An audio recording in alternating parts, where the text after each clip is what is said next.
Good evening, everyone. Welcome to the 23rd Annual Chattahoochee Valley Sports Hall of Fame Induction Banquet. We thank all of you for being with us tonight, and thank you very much for your continued support of the Hall of Fame. Would you please rise for the posting of our nation's colors by the color guard from Fort Benning, and remain standing for the retiring of the colors as Kenneth Eisel honors America with the singing of the national anthem.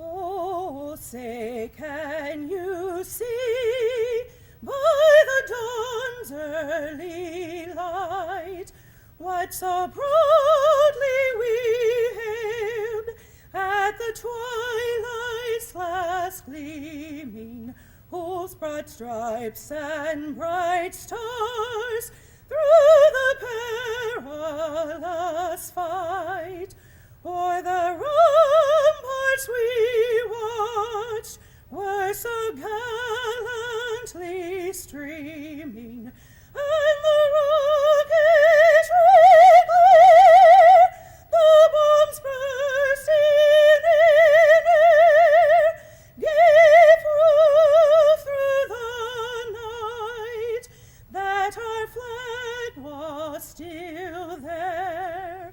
Oh, say does that star-spangled banner yet wave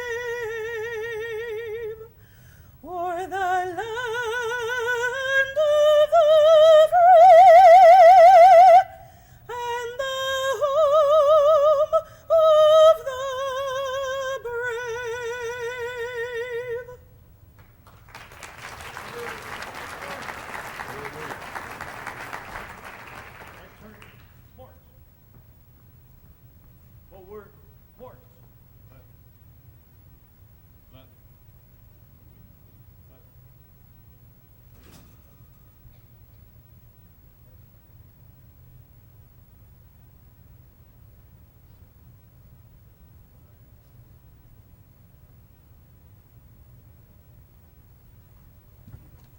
Thank you. Please be seated.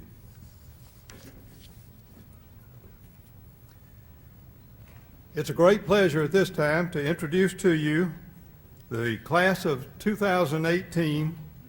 Each inductee will be escorted by a cheerleader from Columbus State University.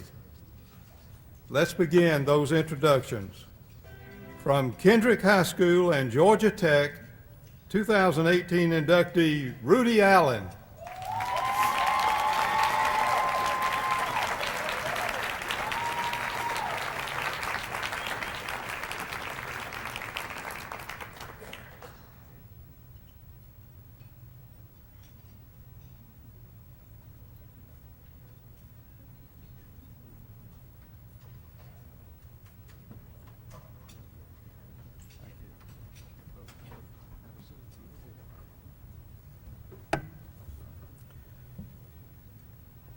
Representing his grandfather, Sam McQuagg, a graduate of Baker High School, whose favorite football team just happens to be the University of Alabama, his grandson, Trip McQuagg.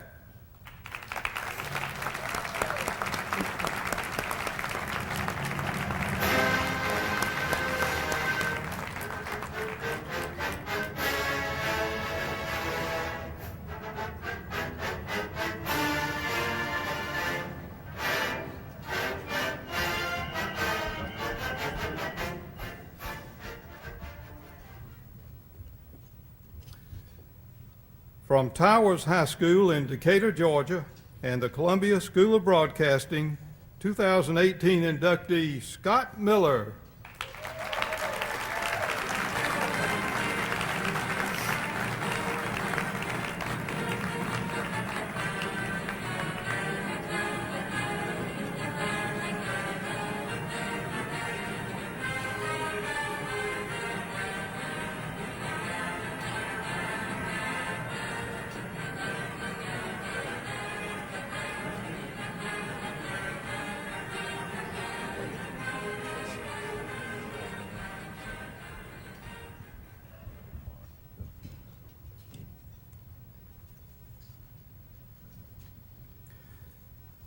From Hardaway High School and the University of Georgia, 2018 inductee Angela Jerman Ormsby.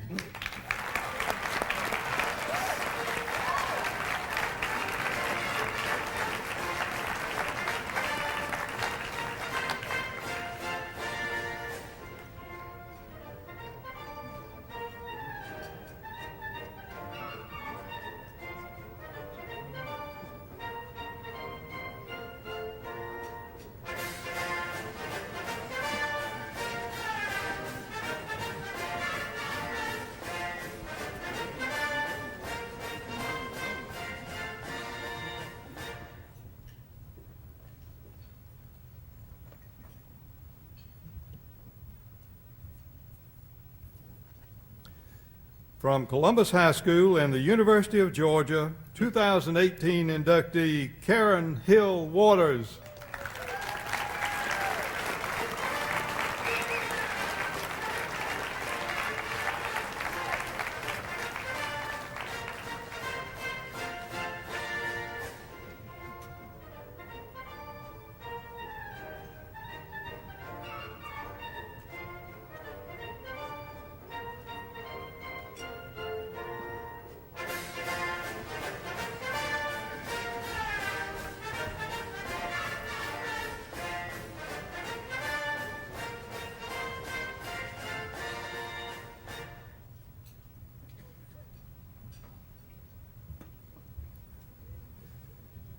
From Spencer High School and the University of Kentucky, 2018 inductee Maurece Mo Williams.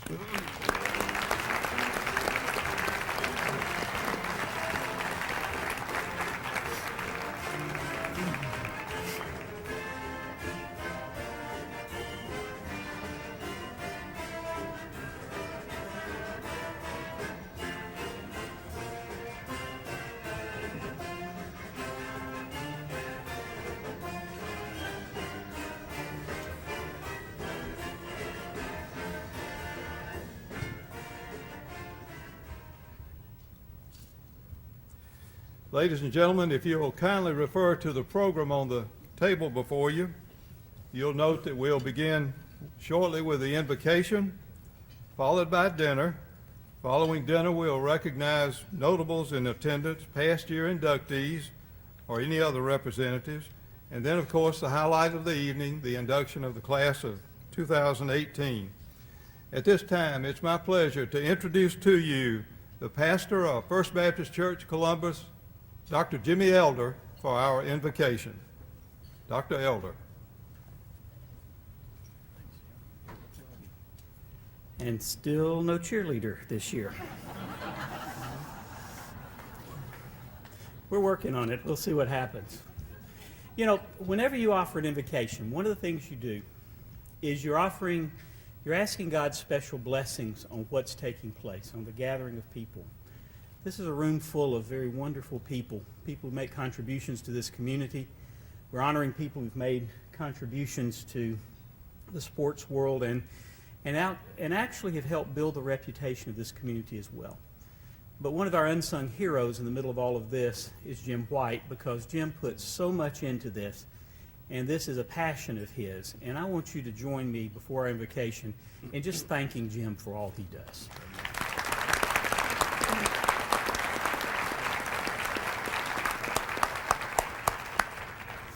Will you join me as together we pray?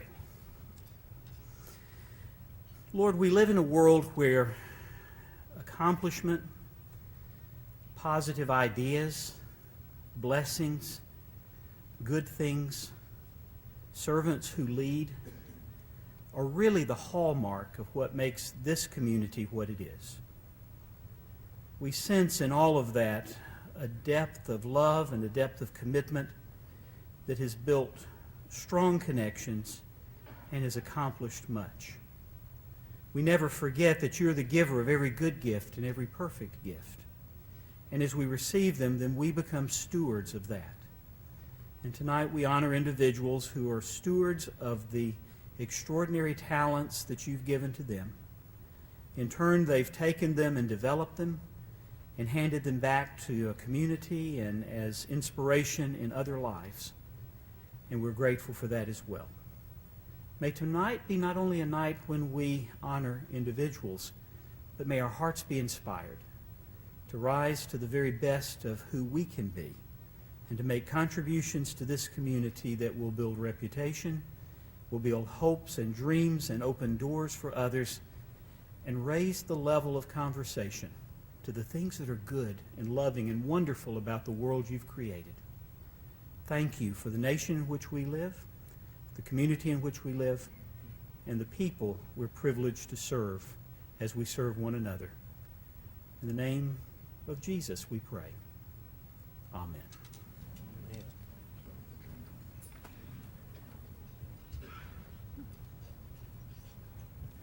Ladies and gentlemen, we'll pause to enjoy dinner for about 25 minutes, and then we'll reconvene at about 7:40. Enjoy dinner, everyone. Good evening once again, everyone. If you haven't completed your meal, please feel free to continue to enjoy it. Again, we welcome you to this special occasion, an occasion where we'll recognize those who have contributed to the world of sports.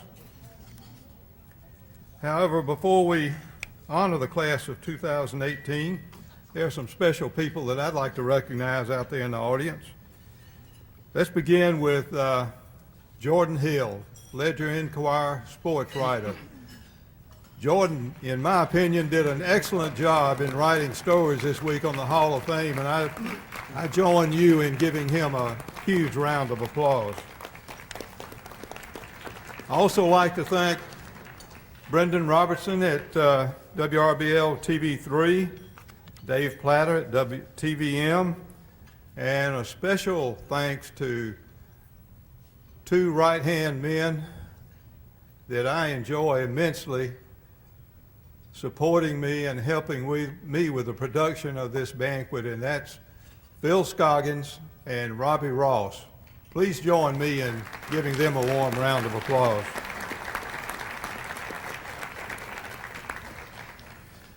Some 25 years ago, a group of local sports enthusiasts gathered to consider how they might recognize those who had contributed to sports from the Chattahoochee Valley. After a series of meetings, the organization we know today as the Chattahoochee Valley Sports Hall of Fame came into existence. That organization meets 8 to 9 months out of the year concerning the election process, as well as a golf tournament that is sponsored every year. We take the proceeds from that golf tournament and we make every effort to roll them forward to this induction banquet, thus reducing some of the expense of this banquet. I am grateful for the committee of the Chattahoochee Valley Sports Hall of Fame for the good job that they do, and I would just ask, if you're a committee member, a board member, would you mind please standing and being recognized? Thanks to all of you for jobs well done. The tri-communities are grateful for your contributions to our cause. We're pleased to have a number of past year inductees with us tonight. If you'll please stand as I call your name and remain standing. From the class of 1998, I know Debbie Ball is here, but she's not 1998. Bubba Ball is 1998, and I'm not sure if Bubba is here or not, but class of 1998, Bubba Ball.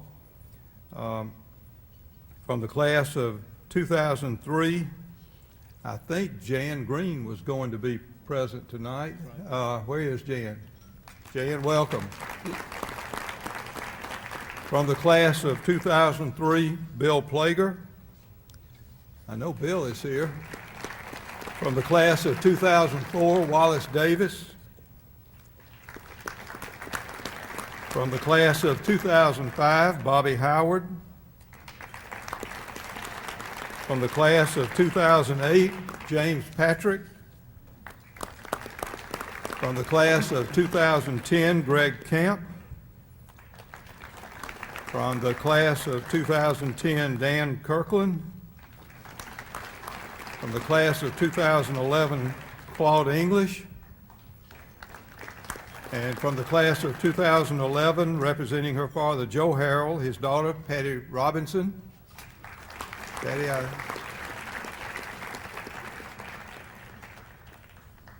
From the class of 2013, Eugene White. From the class of 2014, B.R. Johnson. From the class of 2017, Phil Scoggins. From the class of 2016, Jim Blanchard. From the class of 2016, Cecil Cheeves. From the class of 2016, Speedy Gilstrap.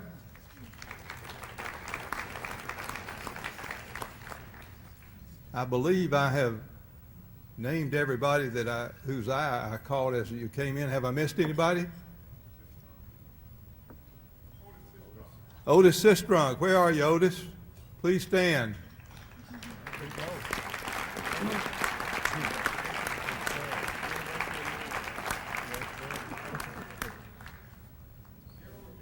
Oh, DJ Jones. I'm sorry. I couldn't see you over there for the glare. Thank you very much for your presence, all past year inductees. Now it's time to honor our class of 2018 inductees. We're going to begin the night by recognizing those from the pre-modern era. Pre-modern era covers a time frame of 1876 to 1947. It's hard to believe, but we, ladies and gentlemen, have 15 individuals who fit into that time frame when they were at their best in their uniquely sports accomplishment time frame. We're going to begin the process of recognizing 3 of those 15 every year going forward because it's meaningful that no further time frame passes without them being recognized. So tonight, from the pre-modern era, please refer to the screen and you'll see a picture of Paul B. Pop Austin. Let me tell you a little bit about him. He played football at Clemson and was also on the school's boxing team. Immediately out of school, he taught for a year in a 3-room, 2-teacher school. He came to Columbus in 1929 to teach physics, biology, and science at Columbus High School, while also coaching football, basketball, and baseball. He followed that service at Columbus High School by becoming the school's athletic director.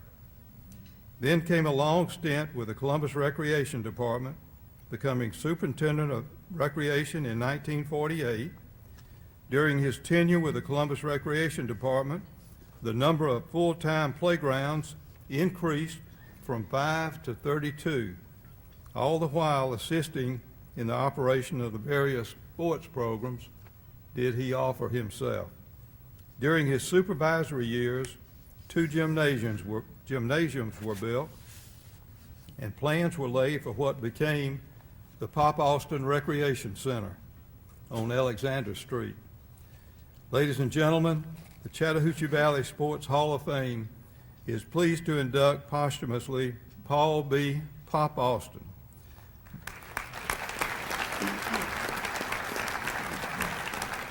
The family of Pop Austin could not be with us this evening, and we'll make every effort to deliver to them, and we will be successful.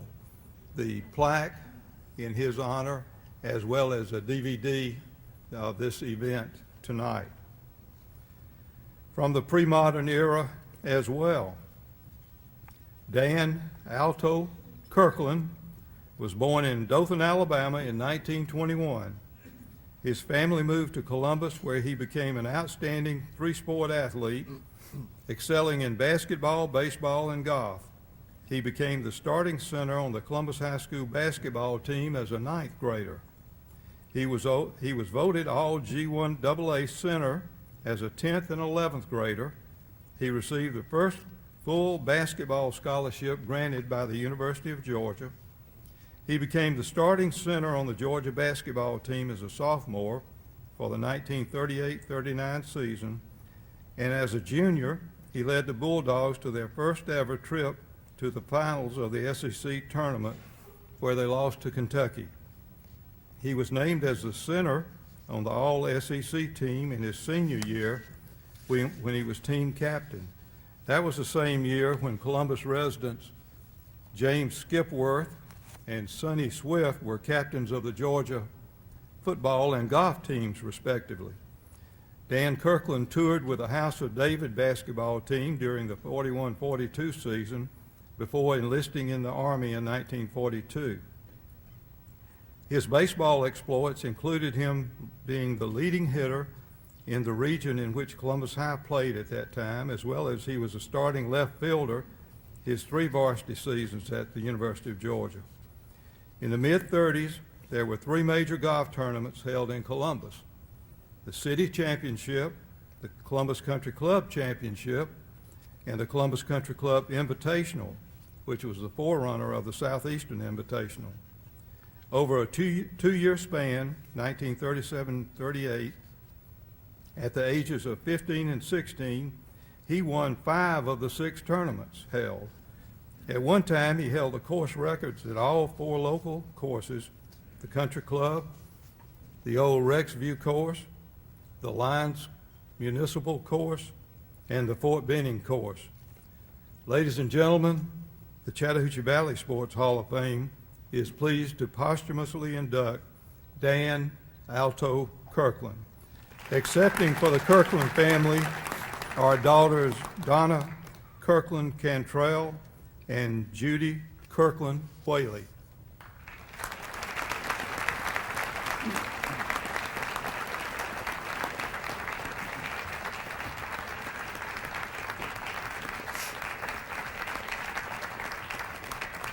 Congratulations.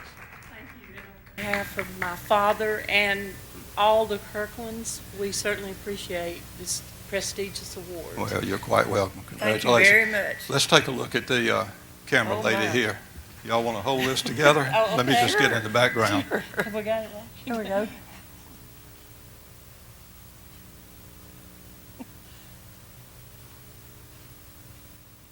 Thank you. Thank you very much. Thank Hold it, you so hold it. much. You get one? Okay, you got you. That's the newspaper. Good. Thank Thank you, you ladies. very much. Congratulations.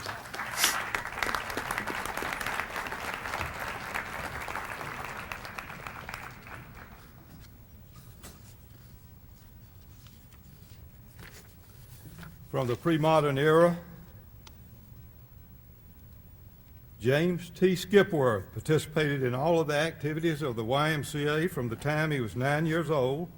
He was an outstanding athlete in football, basketball, and baseball at Columbus High School from 1933 through 1936. He was captain of Columbus High's undefeated football team of 1935 and also of the 35-36 basketball team. He was named to the All-Bi-City baseball team in 1935. He attended Gordon Military Institute at Barnesville for 1 year and lettered there in football, basketball, and baseball. Skipworth enrolled at the University of Georgia, where he was an outstanding student as well as athlete. He played 3 years of football at Georgia and was captain of the 1940 team, Wally Butt's second season, I might add, as Bulldog coach. He was the second of 4 Columbus individuals to captain a Georgia football team. He was named to Outstanding Senior and Outstanding Athlete at Georgia in 1941. He was a major in the university's ROTC unit and received his permanent commission in the Army upon graduation. He was sent to the South Pacific in January 1943 and rose to the rank of captain. During fighting in New Guinea, he received the Silver Star. He was killed in action while serving with the 6th Army on Luzon in the Philippines, January 17, 1945, at the age of 26. Camp Skipworth in Korea was named in his honor. The James Skipworth Trophy was presented for many years to the Bi-City football champion, by the Columbus Quarterback Club. He was inducted into the Georgia Prep Sports Hall of Fame, which later merged with the Georgia Sports Hall of Fame in August of 1960. Ladies and gentlemen, the Chattahoochee Valley Sports Hall of Fame is pleased to posthumously induct James T. Skipworth, accepting for the Skipworth family, William Skipworth.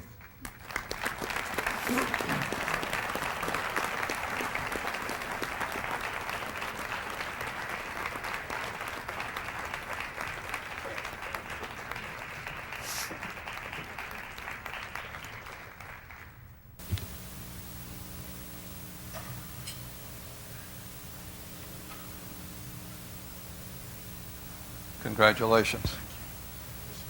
My son James, we both named after him, James. Well, say that to the audience. This is my son James. We were both named after Uncle Jim, we called him, and we're proud to accept this in his honor. Well, you're quite deserving, as was he. Take a look at the camera.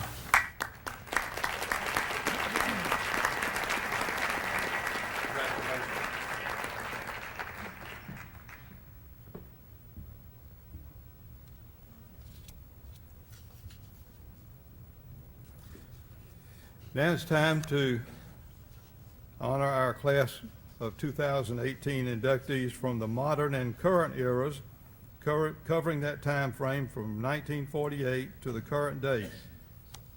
Our next inductee was the first African-American student athlete to attend Eastway Junior High School.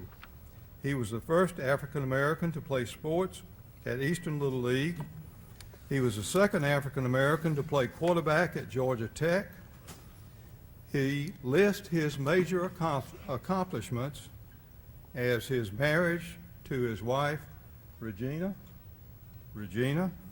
and the birth of his two boys, Justin and Rudy III, as well as he considers his call by God to start and pastor Turning Point Christian Ministries.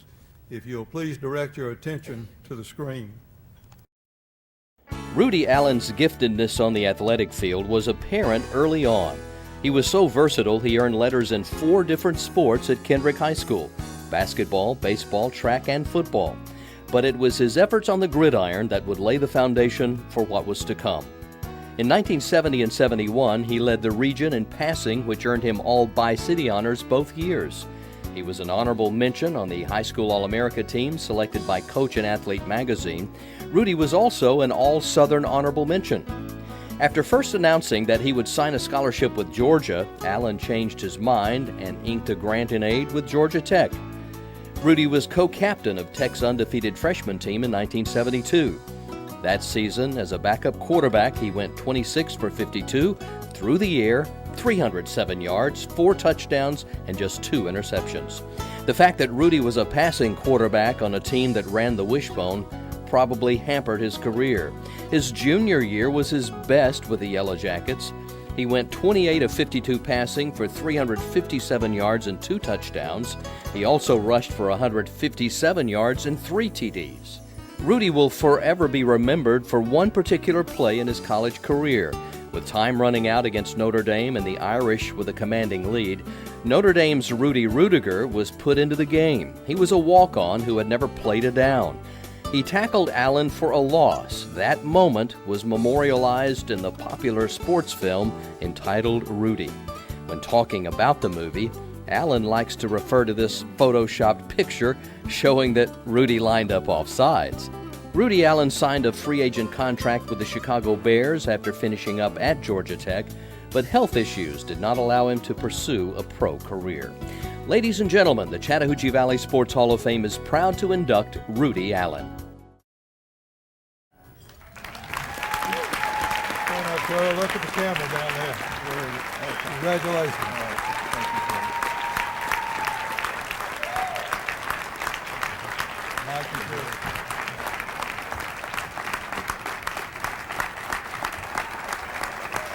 Thank you.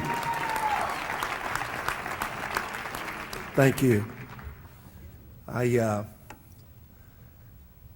to admit I sat with a bunch of characters to my right and your left.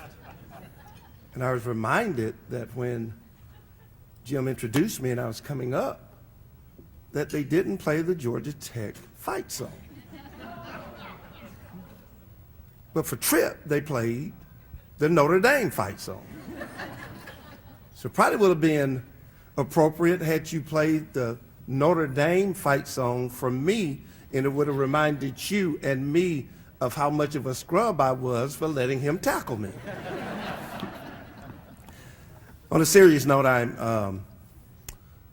I'd be remiss if I didn't thank God for this opportunity. He's blessed me with talents and abilities, and I owe my life to my Lord and Savior Jesus Christ, then to this Chattahoochee Valley Sports Hall of Fame organization for even this consideration, then to those who are being inducted this year. I am sincerely proud to be a part of this fraternity with you. I've read all of your bios, and I am extremely excited about your being a part of this great opportunity tonight. You know, as I took a retrospective look back into my athletic career, I have to be honest to say that my career was not a bed of roses. There were challenges that seemed to me to be impossible. There were obstacles that seemed to be insurmountable. There were mountains and valleys, and times it just seemed to be such a struggle, and there were times that, you know, I thought that I would throw my hands up and just throw in the towel and quit. And let me just put that into perspective. As a young boy at 11 years old, my cousin and I, and it was noted, we decided that we would play baseball at Eastern Little League. And after the first tryout, we recognized that we were the only African Americans there to participate.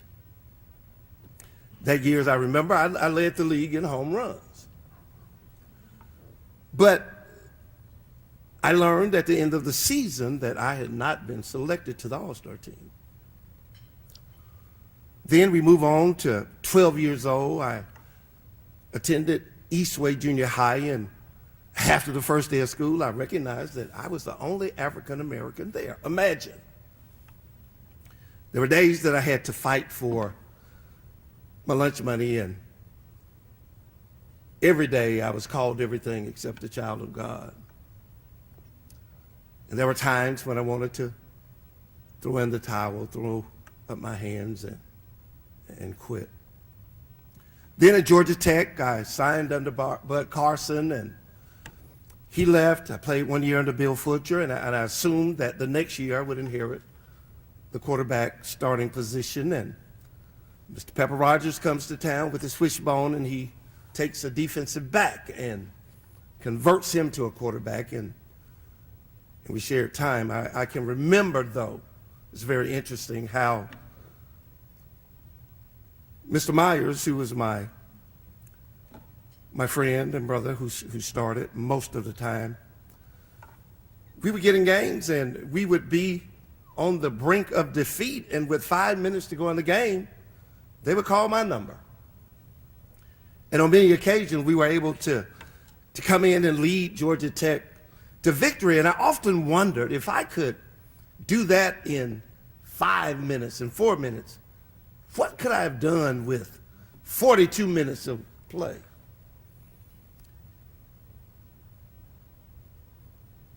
I guess my point is that though my career was somewhat rocky, what helped me to overcome was that I had this rock-solid support system. I just want to take just this time to talk specifically about some of those people who were instrumental in my life. My daddy was my hero, the Reverend Rudolph Allen. Daddy taught me this. And I talked about how I wanted to quit. One time I came home from Kendrick and I told Dad, I'm going to quit, Reb. Daddy looked at me and he said, son, if you're going to quit, you got to move out of this house. Now, you all laugh, but that was serious. At 16, a father telling his son that he had to move. But I understood that Daddy would not allow me to waste the talents that God had given me. And you better believe I did not quit. Then my mother was my shero. Mom taught me, son, that if you do what's right, things will be right. You'll have to struggle sometimes, but if you just do what's right, things will be right. Then there were my 6 younger brothers and sisters. I was the oldest, and in those times when I felt like quitting, I always thought about them, and I had the obligation to ensure that as they pursued their dreams, that they would not be judged by their color, but they would be judged by their character. And I didn't quit, but I persevered and I endured under some very stressful and hard times.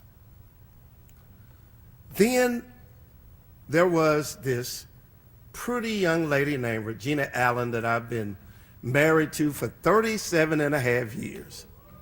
Amen.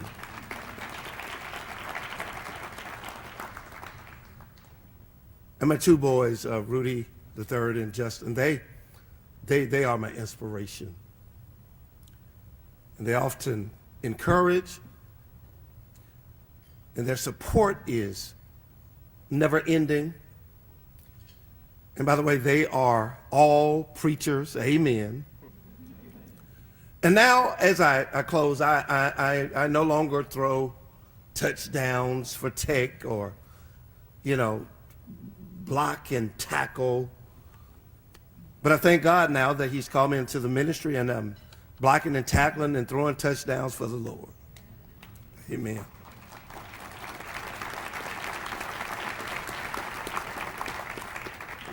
So I just want to thank so many people here who have been supportive of me during, my time at Kendrick and my time at Tech. And even as we were announced to be inducted, there were some people who reached out in a very special way. And again, I want to thank the Chattahoochee Valley Sports Hall of Fame for even the consideration. God bless you. Good night.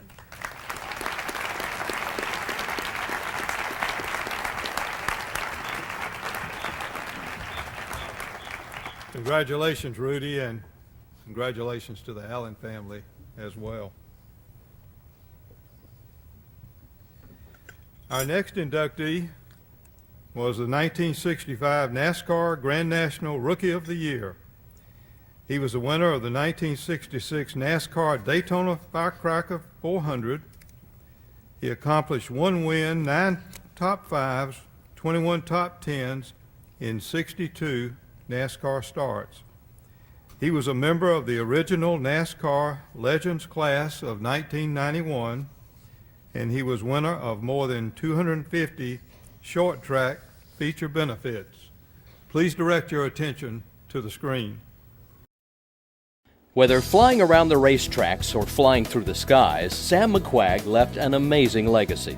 Sam entered his first automobile race at the old Columbus Speedway back in 1960.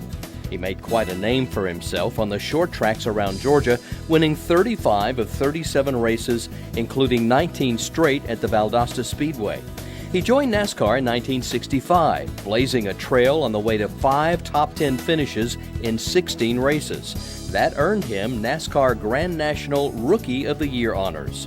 That year, Sam was involved in one of the most dramatic crashes in NASCAR history. McQuagg was leading the Southern 500 at Darlington when veteran Cale Yarborough tried to pass him. The collision sent Yarborough's car sailing over the guardrail.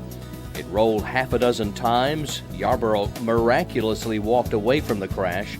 McQuagg did too. The video clip of that crash became one of the iconic images used in the intro to ABC's Wide World of Sports.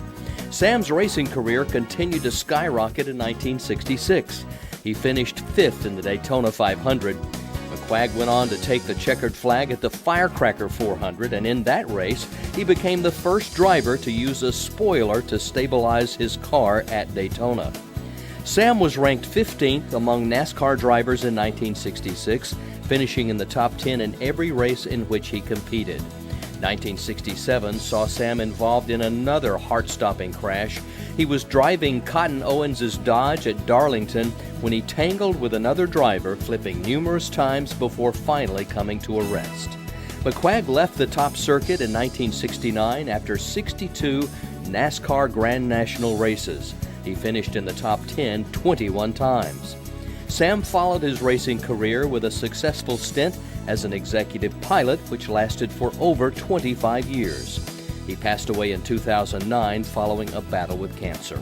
Ladies and gentlemen, the Chattahoochee Valley Sports Hall of Fame is proud to posthumously induct Sam McQuagg. Ladies and gentlemen, accepting for class of 2018 inductee Sam McQuagg, his grandson, Trip McQuagg.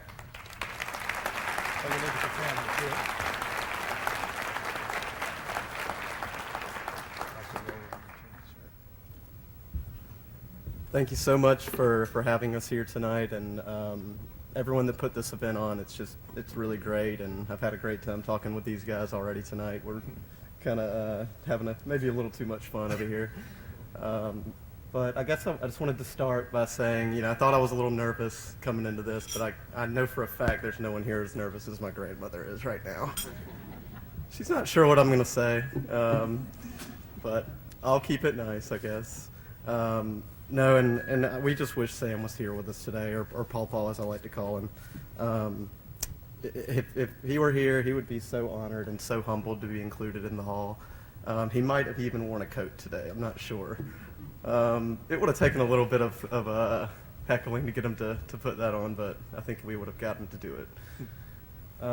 My dad and my Uncle Mark are here. They didn't want to do the speech, so you're left with me. Sorry, guys. No, but it's such an honor when they told me that I was going to be accepting on his behalf. It's just, he's a hero to me, and I think to many other people as well. Just wanted to take a minute to thank all of his fans throughout the years that have mentioned things to me or to my family. It really means a lot to hear, and especially to be here today. A couple of things that I remember about Sam or Paw.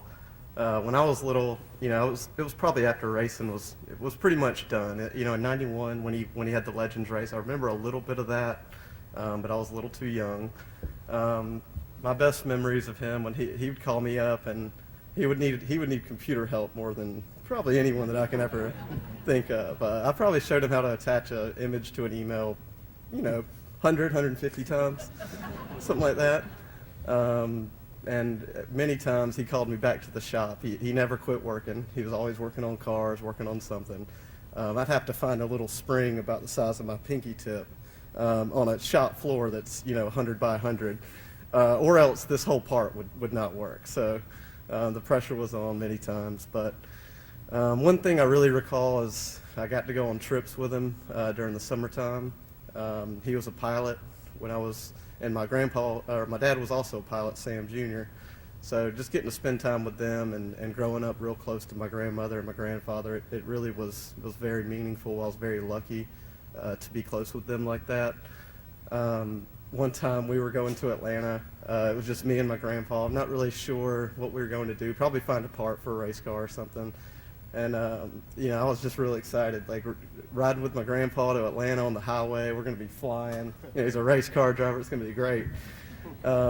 We probably averaged about 45 miles an hour the whole way, something like that.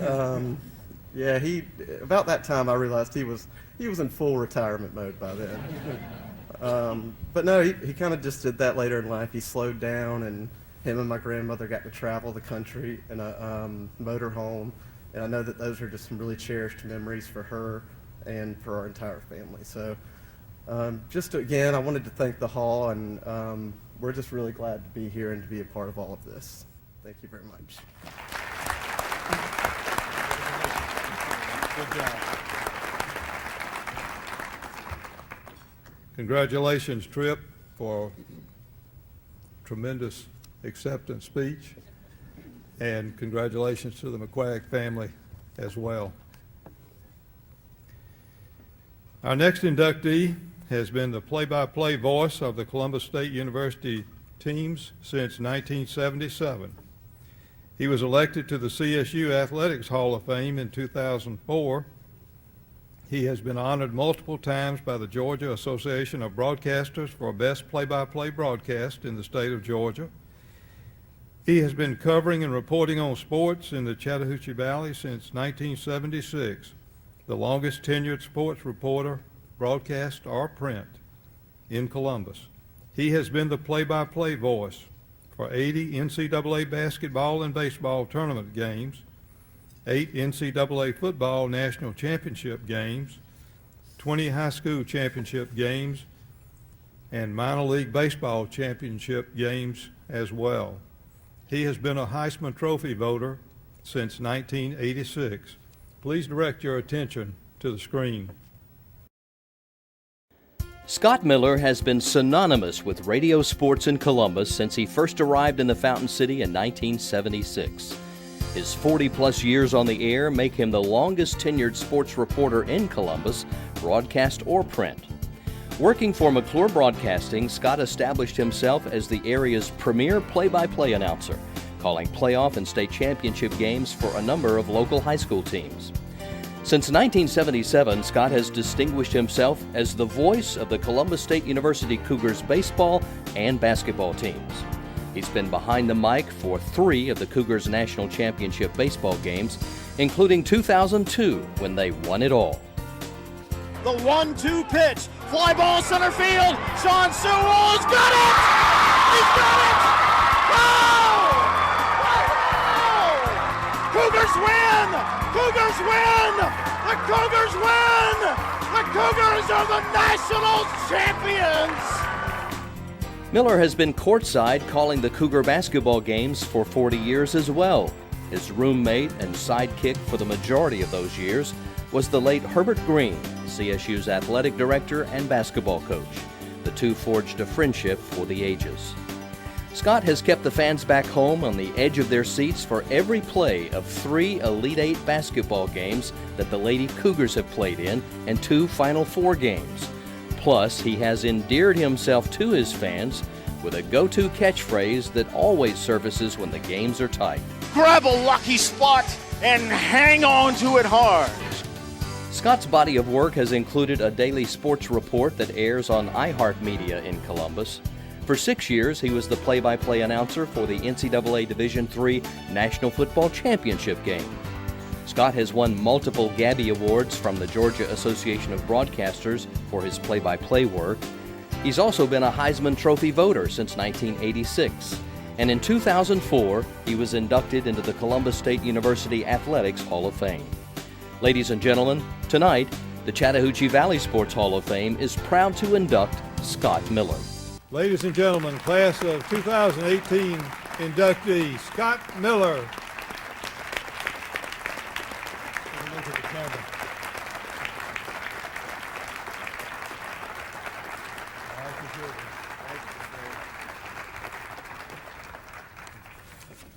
Thank you very much.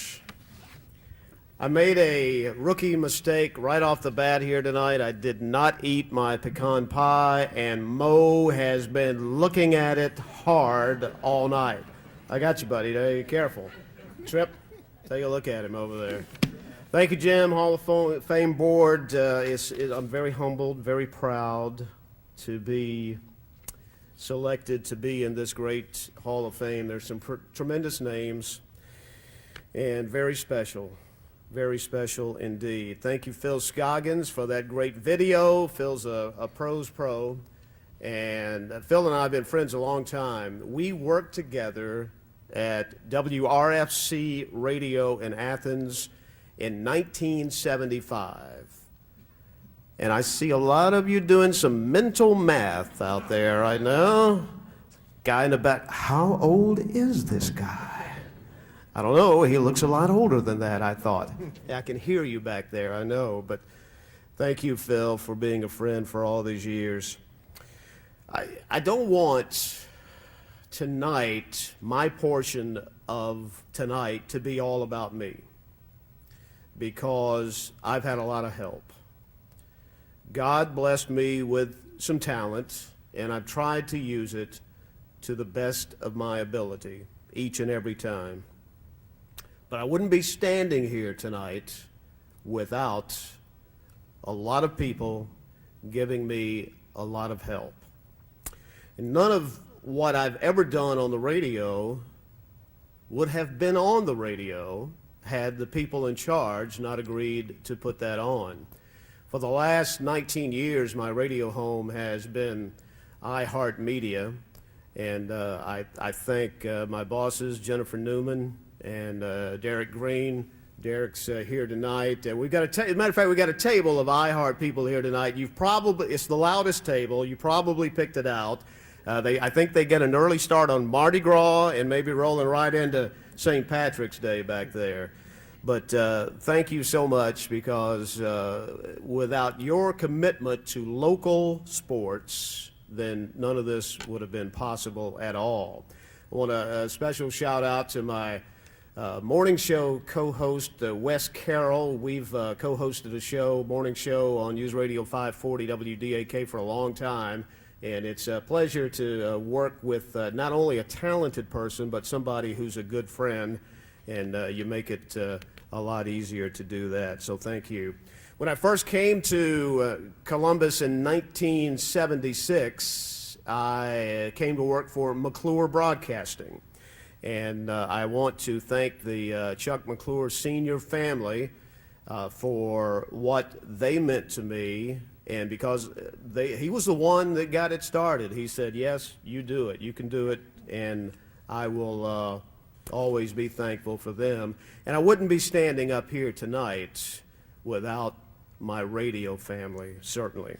Been so many special high school coaches and players through the years, so many great games, but more importantly, so many friendships that I've formed through the years with all of you, and I thank you, because without you, I certainly wouldn't be standing up here tonight. Columbus State University. Where are the Cougars in the house? There we go. In 1976, when I arrived in Columbus, I got in touch with Coach Charles Ragsdale, who was the baseball coach at the time, and Coach Sonny Clements, the basketball coach. I say, hey, I notice your games aren't on the radio. I would like to do them if that's okay. Well, amazingly, they said yes. And they gave a 21-year-old kid, who, by the way, had no experience whatsoever. I talked my way into that one. And they gave me a chance and an opportunity. And that chance and that opportunity has turned into a 41-year relationship that still continues to today. You know, there's a guy again. How old is this guy? 5 decades. It really boggles my mind that in 5 different decades, I have had the honor to be the voice of the Cougars. And it is an honor indeed. And I thank all of the people through the years that have made that possible and still making that possible. Just to quickly, I hope I don't miss anybody. Jay Sparks is here, Jonathan Norton, Julio Llanos, Todd Reeser, Evan Isaacs, Robert Moore, and also Jimbo Davis. Most of you I've known for over a quarter of a century. I mean, that is astounding, and you mean so much to me. And I would not be standing up here tonight without my Columbus State University family. There is one member of the CSU family that I really wish was here tonight. Phil had part of that in the video there, and that's Coach Herbert Green, of course. He and I worked together a long time, And over 30 years, as a matter of fact, we were a team. And we had some times together, let me tell you. He was a great coach, but he was a better person. He was like a brother to me. He became family. My family was a part of his family. His family was a part of my family.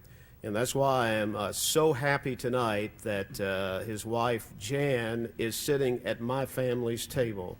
Jan, we're so happy you're here. Thank you. And speaking of my family, I'm blessed to have an amazing family. My mom and dad passed away a few years ago. I'm thankful for them, for all that they did for me and through the years. And like always, it was amazing. My sister Glenda and her husband Greg, they live in Colorado. They couldn't be here tonight. They are looking forward to watching the video of this when it's available. Hi, guys. Wish you were here. My brother David was going to be here, but he is back home in Atlanta with the flu, unfortunately, and we feel terrible about that. More on the flu bug coming up, by the way, after this commercial break, so stay tuned for that.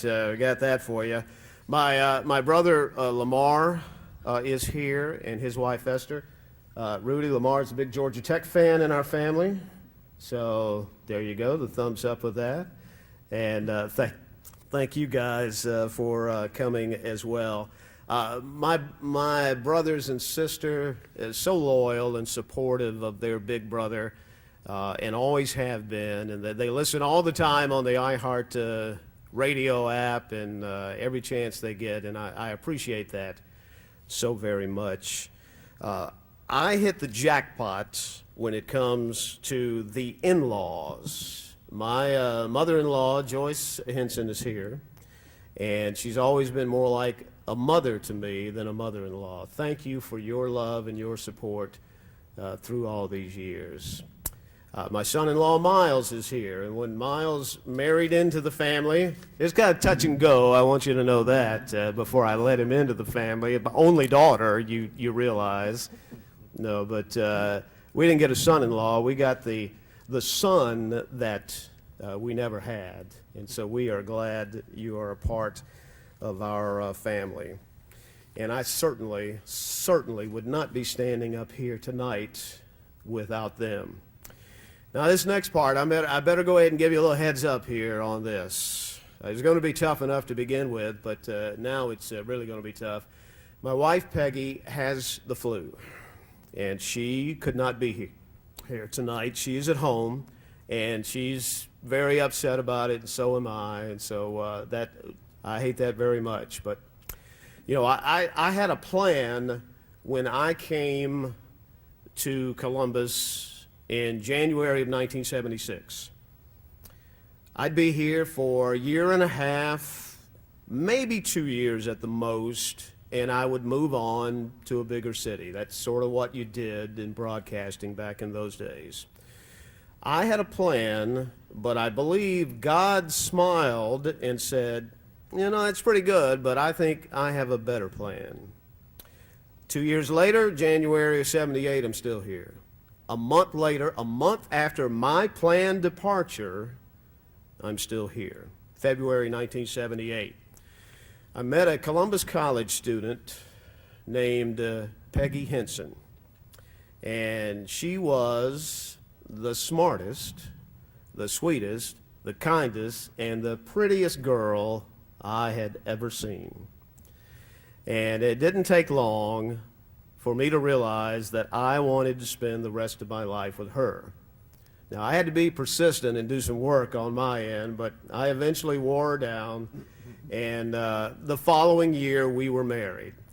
So I had a plan, but God smiled and said, I have a better plan. And indeed he did. And I most, you know, she's been by my side for all these years, since we met in 78 and married in 79. She has been with me through thick and thin, good times and bad. She has always been my rock and my greatest supporter. And I told her, hopefully she'll get to watch this video, but I told her when I got home tonight I was going to re-give this speech just for her. So, just for her. But she has been my rock, my greatest supporter, and she has been my everything. And I most assuredly would not be standing here tonight without her.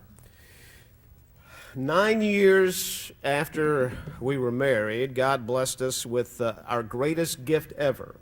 Our daughter Lauren was born, and she became just like her mother, the smartest, sweetest, kindest, and prettiest girl I'd ever seen. And Lauren grew up playing sports, and I was lucky enough we had spent some good bonding time together. I coached many of her teams, quality time. She grew up loving the Cougars and the Atlanta Braves. My girl. My girl. When I was on the road doing CSU games, a road game, when she was just old enough to barely write, she would listen to the games and she would write me the sweetest little notes and leave them on the kitchen counter for me when I came home so I could have them. They were special, and I still have one of the actual notes here tonight. And see on the yellow paper, even some little crayon markings on here and the pencil writing, and it says, "You're here!" exclamation point. Daddy, congratulations. You did a great job on broadcasting on the radio, and the Cougars won. So congratulations to them for that too, for winning. And oh yes, when the Cougars won, I was sitting in my lucky spots. Love Lauren. And Lauren, she's a fierce protector of her dad and a fierce supporter of her dad. And I'm so proud of the person that you are, and you're such a good person, and I'm so proud of the professional journalist that you've become as well. You are my heart, and I would not be standing up here tonight without you. I've got some stories, and I promise I'm not going to make this too much longer, guys. You're chomping at the bit to get up here. I know you're over here. But I've got a couple of stories I want to share. There are some stories that the statute of limitations has not expired yet on some of these stories, so I will not be able to tell you those. So better safe than sorry. 1978, Glenwood football team under Sammy Howard playing for a state championship at Pickens County, Alabama. I'm there to do the play-by-play. They've got a little small press box, and I'm telling you, fellas, they don't have room for my crew. They barely have room for me. They've got me stuck in the corner. They got me stuck in the corner like this, and when the ball's down on this end of the field, I have to lean out like this over the crowd to be able to see it. That wasn't going to work. So today they've got the coaches on the sideline. They call them the get-back coaches. They're the guys that grab the belt of Nick Saban and Kirby Smart or the jersey and they pull them back.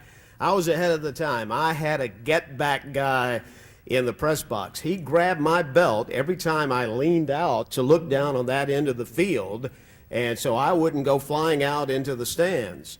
Now, in those days, I was a lot skinnier, which was probably good for him, but in one way it's bad because my pants were a lot more baggy in those days. Now, I had a couple of fears that night. One was that I'd be leaning out, calling the play down on that end of the field. My man would have my belt, and I would fall and my belt would break or something, and I'd go out into the stands. That was my first fear. My second fear was that that would happen. I'd go falling out into the stands, and my pants would stay in the press box. Fortunately, I'm happy to report that the Gators won that night, and I didn't lose my pants. So that was a good night all the way around.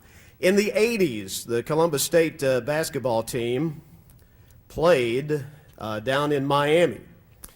And we were playing in a New Year's Eve tournament at Florida International. We were playing Long Island University. And we were the second game. The home team had played first. We're playing New Year's Eve. And we get ready to start the game, and there are 4 people in the stands. I'm kidding you not, 4 people in the stands. I'm at courtside next to the bench, and the public address announcer goes, "Ladies and gentlemen, it's time to meet the starting lineup." And I think, dude, there are 4 people in the stands. It would be faster if the players went into the stands and introduced themselves individually. Hi, I'm Tim Thomas. I'm a 6'7" forward from Dublin. And how's your Aunt Susie been lately, by the way? So I'm doing the game, and at some point, one of the players from Long Island is at the free throw line, and I'm writing, looking down, looking at my stats. He's a 45% free throw shooter, and I realize in the back of my mind the ball has stopped bouncing.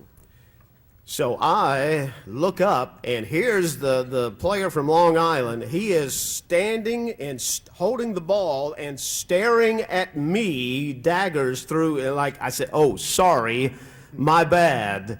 Didn't mean to disturb you there." So I had to go into my golf whisper with him at the free throw line. It's a 15-foot uphill shot, and so one of the crazy nights there. Albany State, we're playing at Albany State one time, and out of the corner of my eye, I see a tire come rolling down the middle of the court.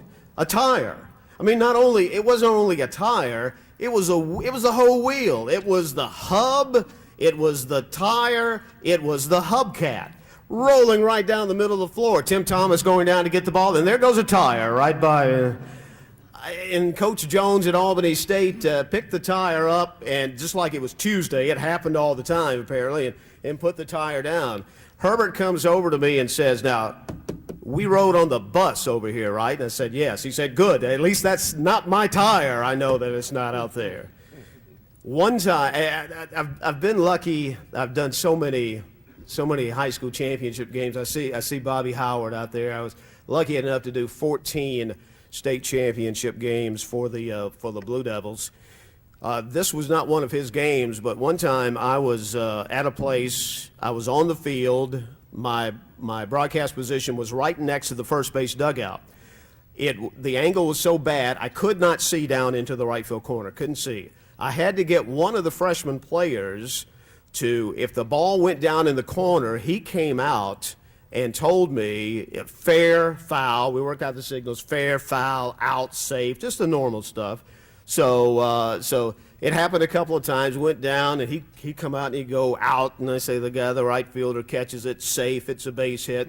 So there was one particular real tight moment, and the game was on the line, and the line drive is hit down the first base line. I'm waiting for the kid to come out to go fair, safe, out, whatever. Instead, the kid pops out of the dugout, and he does this. He starts doing this, and he's dancing, and he's jumping up and down, and I'm going, what the heck is that? There's no traveling in baseball. There's no illegal procedure in baseball. What is going on? In my mind, it seemed like it was 2 minutes, but it was very quick, and I saw the guy going back, the batter going back to home plate, and the runners going back. And I realized it was a foul ball, and so I said that. I asked the kid afterwards, I said, "What happened, dude?" He said, I'm so sorry. I got excited. I thought it was a home run. I thought they had taken the lead, and I was so happy that I was just dancing that it was a foul ball." So I said, "Thanks." But he felt bad about it. I said, "Don't worry about it. We got through it. We made it work okay." The origin of the lucky spots, I don't know. I truly don't know where that began. It happened one time years ago in a tight basketball game, and there are a lot of athletes in here, and none of the athletes are really superstitious, right, guys? None of that going on. So I said, I just blurted it out, find your lucky spot, grab a lucky spot, and let's see if we can hang on.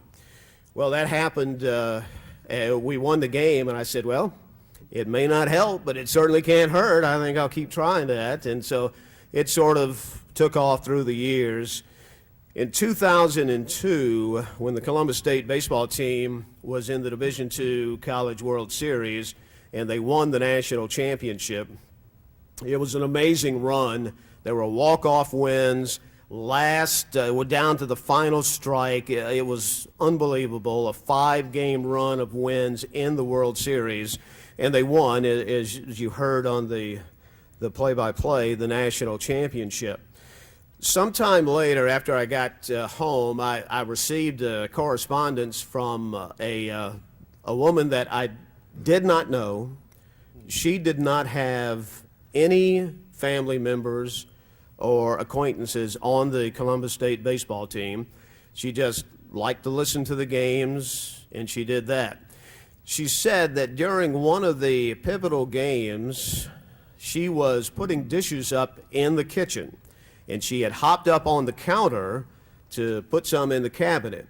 Well, it so happened that we scored. We had a 3-run inning. So she stayed up on the counter. She stayed there for the rest of the game, 3 more innings.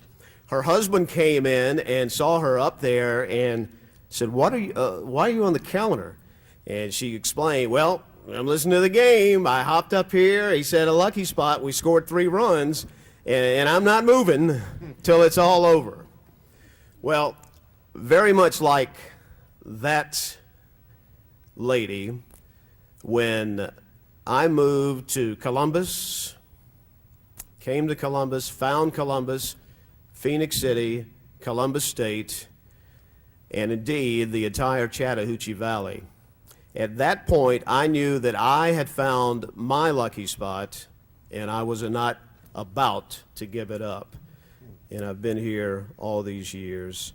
Thank you again to Jim and the Hall of Fame board members. Congratulations to all you guys and ladies up here tonight. Fabulous. I am so happy to be in the same class with you guys. Mo, back away from the pie. Thank you very much. Thank you for all your kind comments through the years and everything you've always said. I thank you.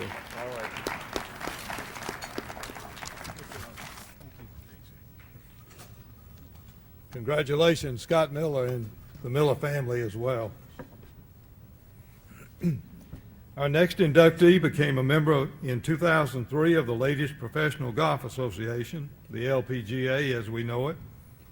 In 2002, she was Southeastern Conference Player of the Year while at the University of Georgia. In 2001, she and her team members were 2001 National Team Champions. She's a 2002 graduate of the University of Georgia. In 2001, she and her teammates won the Curtis Cup. She is golf coach at Point University, and she is a junior golf instructor for girls in Growing the Game. Would you please direct your attention to the screen? Angela Jerman Ormsby took up the game of golf at the tender age of 11. She broke her shoulder on the monkey bars, and the doctor suggested she take up golf or tennis for rehab. Angela says she hit a few golf balls with her dad, and she was hooked. As a freshman in high school, she helped the Hardaway boys golf team win the state AAA championship under the direction of Coach Larry Gaither. Angela was a 3-time Rolex All-American in high school and was one of only 12 U.S. juniors to play in the junior match held in conjunction with the 1997 Ryder Cup. Angela signed a scholarship to play her college golf at the University of Georgia, where she earned All-America honors twice.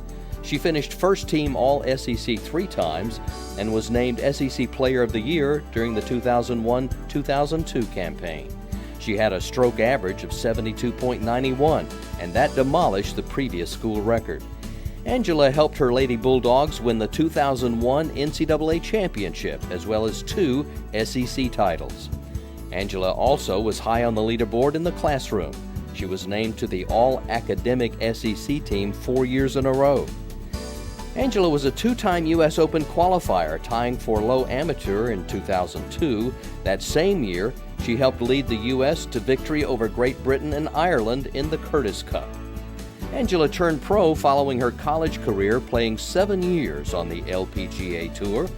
She competed in 10 major LPGA events throughout her career. Her best finish, 11th place in the McDonald's LPGA Championship. Angela retired from the tour in 2010. Since 2015, Angela has served as the women's head golf coach at Point University. Ladies and gentlemen, the Chattahoochee Valley Sports Hall of Fame is proud to induct Angela Jerman Ormsby. Ladies and gentlemen, class of 2018 inductee, Angela Jerman Ormsby.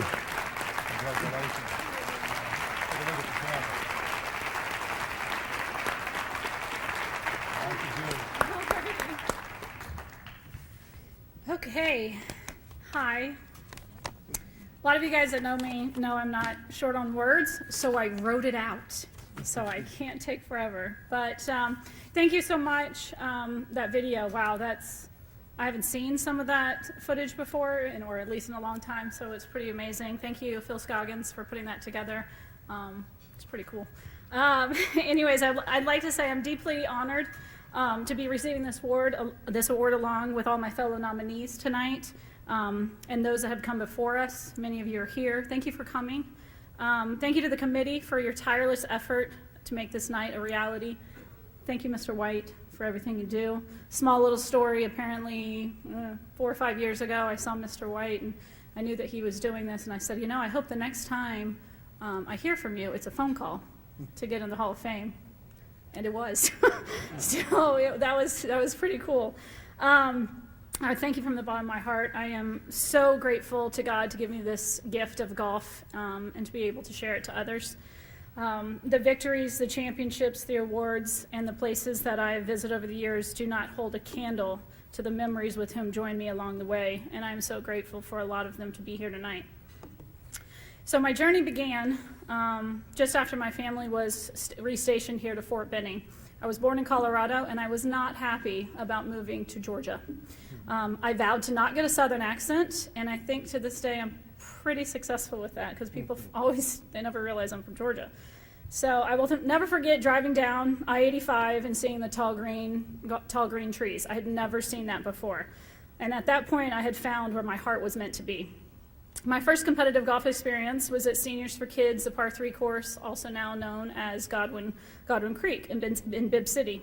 My dad and I had played golf a lot over at Fort Benning, and the guys, I think, were sick of me being in their pro shop. So they told me that you need to go play with some juniors. So we had heard about Seniors for Kids, and we decided to go one Saturday morning. Well, when I got there, I was super excited. I was like, oh, I get to play with a whole bunch of kids. This is fun. Because, a whole bunch of military guys in Fort Benning, not really that fun. So we drove over, and I was extremely excited to be there. And I'll never forget walking in, and old man Coach Bill Godwin, who's also in the Hall of Fame, was there. My dad and I walked up, and I was ready to play golf. And Bill Godwin looked at me, and he's like, can I help you? And we were like, yeah, I want to play golf. And he just looked at me, looked me up and down. I was a small little short peep, really tiny. And he looked at me, he said, no, you're not going to interrupt my boys, and you're not going to play games and, mess what I have going on here. I was flabbergasted. I was like, what? Why can't I play? So needless to say, I looked at him, and he kind of lit a little bit of fire on me and was a little bit of a challenge. And I said, well, how can I play? And he, I think at the top of his head, thought he would come up with something that I would never do. It was to chip 500 balls, putt 500 balls, and hit 500 balls, which doesn't seem like a lot, but typically, even now, I bet it would take me a month to do it, to be honest with you. But I did it in 5 days. And I remember coming to the golf course every day in my little tallies. I wish I had my book, like you had your yellow piece of paper, and I searched for it, but I couldn't find it. But there were just the little marks and then the little slash. Every 5 shots, I would go over and write it down. And I was just like totally into trying to prove to old man Coach Godwin that I belong here. So I did, and I showed up to him and I said, okay, here it is. And he's like, okay. At that point, I was his girl, and none of the boys could touch me. I was in, and it was fantastic. So I started playing with them. I played golf against the boys, like, for those of you I'm not sure if you remember, Johnny Capel, Bubba Gallops, A.C. Cooper, Jeffrey Hudson, and the list can go on and on and on. And I've never in my life been so challenged as those boys. I remember there's a newspaper article, and I still to this day think it's funny, but I was quoted as saying, I like to beat boys. And it was about this big on the headline of the Ledger-Inquirer. I was like, that's not what I meant, but okay. So I did enjoy beating them, not to say that, but so that was, amazing, and I'm so thankful for old man Coach Godwin for challenging me and to light that fire within me for this passion of golf that I love so much. So not too much longer after that, I met John Godwin, which was old man Coach Bill Godwin's son, who became my longest tenured golf coach. He's here tonight. He's awesome. He has guided my swing and my game along with other instructors like Mike Gill and Terry Norris Krings. Mike is here. Thank you very much for coming. My golf coaches over the years have helped me achieve many, many moments, from the high school state championship you saw to national championships and SEC championships. My high school coach, fellow also Hall of Famer Larry Gaither, and if you guys know Larry Gaither, you know Coach Gaither, right? He's a stickler. For those of my players from Point University that are here, the reason why we do the 5-foot drill is because of Coach Gaither. And I know it stinks, but it is why you can make those short putts that are so important. So I'm so thankful for Coach Gaither to instill that in me, even though we had to pull the car up a couple times and turn the lights on because I couldn't finish the drill. But I got it done. So I really am so grateful for all of them. My University of Georgia coach, Beans Kelly, she taught me what it's like to coach for eternity and not just coach for a finish. With that, I think we ended up winning, I think one time I counted, it's 15 or 16 tournaments in the 4 years we were there, which was just incredible memories. And I'm so blessed to say that I'm a Bulldog. Won't talk about the national championship game, but go Dogs. So with that, I'd like to focus on John for a second, John Godwin. He's not only my golf coach, but my life coach, a best friend, and more importantly, basically a second dad. John has walked, second page. John has walked many fairways with me since I was 12 years old and been there for all of my majors and qualifying schools. His ability to keep me calm in a feat is a feat in itself. My first U.S. women's practice round, I was paired with Annika Sorenstam, who is a National Golf Hall of Famer. It was by accident. I'm not quite sure how I got paired with her, but needless to say, I was freaking out, and he somehow was able to just keep me calm and get me to hit a ball down the middle of the fairway on the first drive. I'm not sure how. But later in that round, I shanked it in the middle of the practice round with Annika Sorenstam, and I thought I was going to die. I just was like, for those that don't know golf, a shank is like the worst thing you can do in the game of golf. But John looked at me and he's like, it's all right, we'll figure it out. And I don't know what he told me, but somehow I ended up hitting it beautifully that week, and it was crazy. So his ability to harness my stubborn side is by far the hardest thing he's ever had to do. But it's also the backstory for the funniest thing that's ever happened to me on a golf course. During my second trip to Q School, we had the ultimate moment of butting heads. During the fourth of 5 rounds, I was playing. I was well inside getting my tour card for that year, and we were on the 4th hole. I believe I was even par for the tournament at that point. So I hit this drive. It goes to the right a little bit. I'm blocked from some trees, and he's now laughing because you know what stories I'm about to tell. I was blocked from some trees, and I get up there and I just look at him. I was like, "What's the number?" And he's wondering why I want the number because there's trees right in the middle of my way. And I asked him, and he's like, "It's 131 yards." I was like, "Oh, perfect! It's a cut 8-iron." For those of you who know me, there's a couple tables. I don't hit a cut. I draw the ball. It's just not a shot I have. So So John looks at me and I said, I think I want to cut it. And it's not that big of a deal normally, but it's basically an island green, okay? So to miss the green, you're going in the gunch and you're re-hitting. So he looks at me, we go back and forth, and I'm like, I can hit the shot. We've been working on this cut shot for the last 3 months. I can do it. Okay, granted, I've only been playing golf for like 18 years at this point, so 3 months, I've got it taken care of. Needless to say, I won the war. I hit my 8-iron. I hit it left into the gunch. He looked at me and he said, now would you like to chip out? Now would you like to go the safe route? I'm like, okay, fine. So I chipped out. He didn't talk to me the rest of the hole. I ended up hitting up on the green, ended up making double, and at this point now I'm not extremely doing well for qualifying school. He's not really even paying me much attention. I'm mad. I'm fuming. So I go to at the golf courses we have porta-johns, the lovely blue houses. And so I needed a moment, so I went to the porta-john. I'm so mad, and I'm standing in there, and I'm getting like this pep talk going, and all of a sudden, and I kid you not, if you've ever seen the movie Liar, Liar, I had a liar kind of moment. I'm standing there, I'm like, Angela, get your junk together. You're playing for Q School, this is your livelihood. For some reason, my hand came up and it slapped my face. I'm talking about, when I say slap, I'm like, slapped. I slapped myself. So I'm sitting there, now I'm like in the bathroom, okay, now I can't leave, my face is red, I think I have a handprint on the side of my face. I can't really leave because that's weird, but I can't stay because I have to go tee off, so I didn't know exactly what I wanted to do. Needless to say, I left the bathroom, met up with John. John's like, what's taking so long? And I turned to him, I said, John, I just kicked my own ass.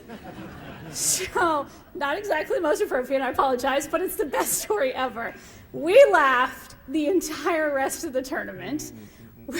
I ended up making birdie on the last hole the last day, got my tour card, and it just reminded me that it doesn't matter what you do in the middle of the round, just play golf, just have some fun. So I appreciate all the funny moments, the rides we've had, and man, it's been fun. So, but anyway, so that was John Godwin. I appreciate everything you've done for me. Before I made it to the tour, I had a few people that I need to talk about that were beyond important in my life. My first, I'd like to thank my sister, Amanda. She's actually been my first real caddy. If you guys ever used to drive up and down Veterans Parkway, and you ever used to see 2 really small girls riding their bikes, that would be us.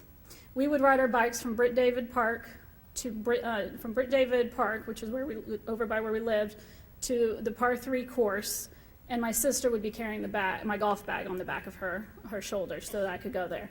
So I'm beyond grateful for everything you've done. It's all you. Yes, she will take that credit, I promise you. And by the way, what were my parents thinking, letting us ride our bikes down Veterans Parkway? I mean, I'm dedicated and all, but that's insane. So I appreciate you being my caddy and doing that. So she traveled to numerous events. My first U.S. Open, she was 38 weeks pregnant, and we were in Pine Needles, North Carolina. She watched every single hole in her little motorized cart, didn't miss a shot, so I'm thankful for that. She flew with my nieces who are here out to events. I'll never forget you guys doing cartwheels down the fairway while I'm playing golf. All I'm worried about is somebody going to hit them with a golf ball. They were little tiny, so I appreciate you bringing them out. Her husband, my brother-in-law, really my brother Bob, for coming to all these events, not understanding golf. You're a guy from LA, like, how you got involved with this, I'll never understand. But I really appreciate you going with me to Mexico and being my caddy, i.e., if you saw Big Bob up here, you'd know he's really more like my security detail when we were in Mexico. But he did help me on the golf course, so I appreciate everything you've been and being there for the whole ride. Thank you to my Point University players who are here. I have a couple that actually just signed that are going to come play for me this next year, so I'm super excited. And the FCA, Dorinda and Lamar, thank you so much. You guys have just been such a blessing on my golf career, and thank you very much for coming. I want to thank my Maple Ridge family for being here tonight. I'm actually one of the founding members, which we won't talk about how long Maple Ridge has been around. But I'd like to thank Mandy and Mike Gill, Susan and Mike McCullum, Doug and Jean. Thank you for coming tonight. Thank you for always supporting me. Thank you for always making me laugh. And thank you for kicking me out of the pro shop when I was talking too much and I need to go out and practice. So I really appreciate that. I'm beyond grateful for your love and support of the last year. So I'd like to thank all my family that have come tonight. I can't really imagine doing this thing called life without you guys. Now the hard thank yous, my mom and my dad. For those, and I'm going to read this because I won't get through it if not. So for those of you who knew my dad, Big Jim, and Shirley, this will not come as a surprise that I owe everything to them. Although it's been over 10 years since my dad has passed, I know he's right here among us and super proud, super proud. So my dad was stern when, okay, sorry, I lost my pen. I'm gonna start over. My dad was stern when it came to my golf, but incredibly loving at the same time. The mixture was absolutely perfect. He had high expectation, but his bear hugs were always the best at the end of the round. One summer, my dad and I had a 6-week journey across the United States for golf tournaments. I think we traveled to 15 states in 6 weeks, which was insane. For those of you, if you can imagine traveling with your dad at the age of 15, that's a lot. So I remember the comedy CDs, and remember, this is all before those lovely cell phones to keep you occupied, so the only thing we had was each other. So I remember comedy CDs, quiz books, the endless talks are what I'll remember the most. My dad taught me the most important aspect of life. He's always told me to have God first, family second, put my health third, and then put golf in your career last. And to this day, I think that I have done that. My mom, Shirley, you had the hardest job of it all. You had to somehow, I don't know how, but you kept me and my dad straight. You kept us from not killing each other. And I really am so amazed by all of the, you do it without any hesitation, and it's so amazing. I can't even put words to it, so thank you. We got to travel a lot, my mom and I did, with all this. We've been everywhere from Europe to Australia. My dad didn't fly, so we were kind of, my mom was excited on those trips, which is like, get rid of dad, we're going on a trip. So we've been to Europe, we've been to Australia, we've been to Mexico. The amount of pictures we have is insane. And I thank you so much for being the solid rock of our family and for continually being there for me throughout my entire career, so thank you so much.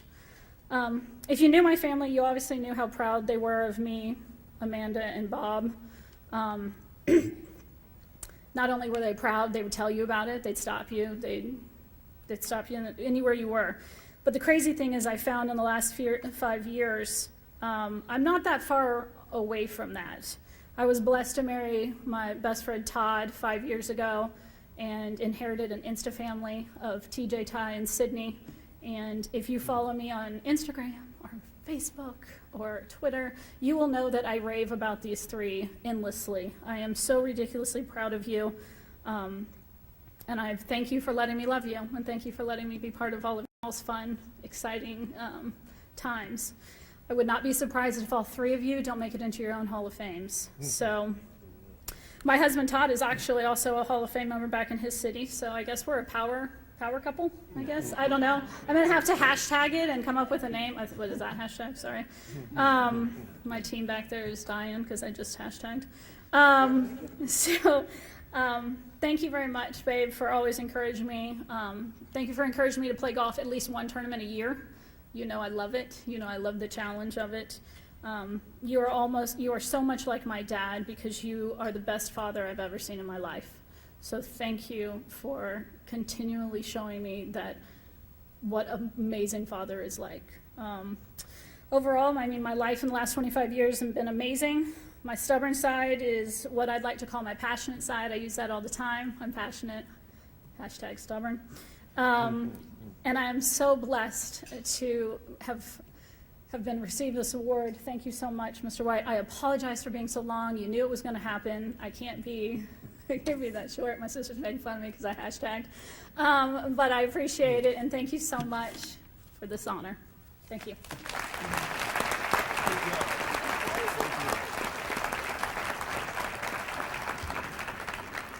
Congratulations, Angela, and congratulations to the family as well. Our next inductee was nationally ranked and was a state record holder in events of every age group from 10 and under to 15 and 16, with a #1 ranking in the nation in 1979. She qualified for the 1984 and 1988 Olympic trials in 2 events, and she was on 2 national teams. She was state high school champion and record holder in 1984, 85, and 86. She received a full scholarship to the University of Georgia, where she was NCAA All-American. She has been Bi-City Coach of the Year 2012 through 2017. She has been the leader of the first team outside the Atlanta area to finish in the top 5 in 1A, 5A state meets. Please direct your attention to the screen. Karen Hill Waters has had an affinity for the water since she was a young girl. She started swimming at the age of 7 and was nationally ranked in every age group in which she competed growing up. She was such a determined swimmer, she didn't even let a cast on her leg keep her out of the pool. Karen was ranked #1 in the nation in the 200-meter individual medley in 1979 in the 10 and under division. That year, she set an incredible 15 Georgia State swimming records. She was just as phenomenal as a young teenager. At the age of 14, Karen won the 100-yard freestyle at the Junior Nationals, qualifying her for the U.S. Olympic trials in that event. Karen attended Columbus High, which did not have a swim team at the time. Her sophomore year, she got a coach to have a team comprised of just her. She competed in 2 high school meets each year from 1984 to 1986 and set 4 state records. Karen was offered a full scholarship to swim for the University of Georgia Lady Bulldogs. She qualified for the NCAA's 3 straight years. Karen was an All-American in 1987 in both the 200 and 400-yard freestyle relay. In 1988, she qualified for the Olympic trials in the 100 and 200-yard freestyle. A shoulder injury would force Karen to give up competitive swimming after 3 seasons with the Bulldogs, but she definitely did not give up on the sport. After graduating from Georgia, she taught and coached at Woodward Academy in Atlanta for 7 years. In 2010, Karen returned to the Fountain City to teach at her alma mater, Columbus High. The next year, she started coaching the Blue Devils swim team. Every year since, she has been named the Coach of the Year. She's proud of the fact that every season, at least 5 girls and 5 boys from Columbus High have qualified for state. The Blue Devils placed swimmers in the finals in 2015 for the first time in a decade. In 2017, one of her swimmers, Chase Parker, became the first male from the Columbus area to place in the top 10 in 2 events. Ladies and gentlemen, the Chattahoochee Valley Sports Hall of Fame is proud to induct Karen Waters. Ladies and gentlemen, class of 2018 inductee, Karen Hill Waters. Congratulations. Take a look at the camera.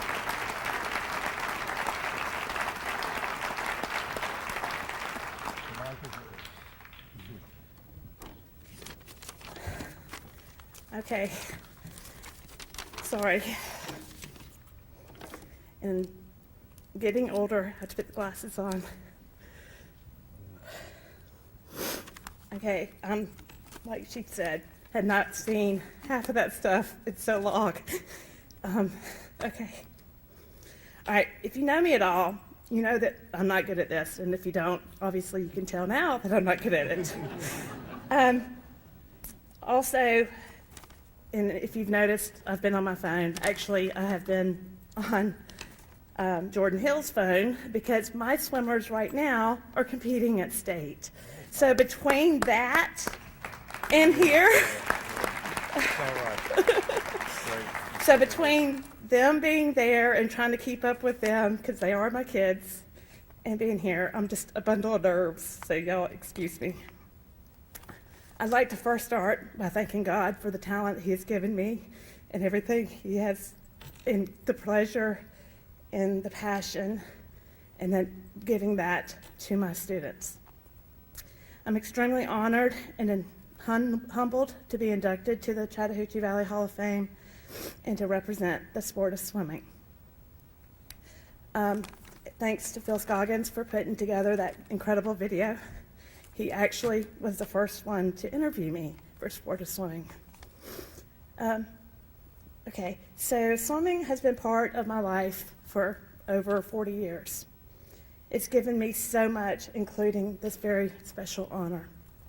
It all started as an awkward 7-year-old playing in the pool at Green Island and then realizing that there was a swim team going on and thought, I can do that. Joined up with Windsor Park Swim Club and competed there. But the coach at the time, Mr. Jim Young, basically convinced my parents to let me swim year-round, and went to the boys' club pool with things dripping down. Not a very nice pool. That's the lack of swimming at the time. And spent many years there and at Double Church's pool when it was a 50-meter Olympic-sized pool. And then we got the D.A. Turner YMCA pool to get built. And so I spent many times there. Again, as it was said, I went to Columbus High School. As you know, the school burned down, and first year as a sophomore, when the school reopened, and I said, I had heard all my other swimmer friends from Atlanta areas saying, oh, they're going to high school meets. I'm like, I can do that too. So convinced a coach at Columbus High School to sign the paperwork to say who's going to be my coach, and it was me, just me. But this was normal because I was one of few swimmers in Columbus at the time. But it was an awesome experience just to still go and represent Columbus High School. Blue hell, always. So I did go in 84, 85, and then 86, my senior year, and won both events that I was there for.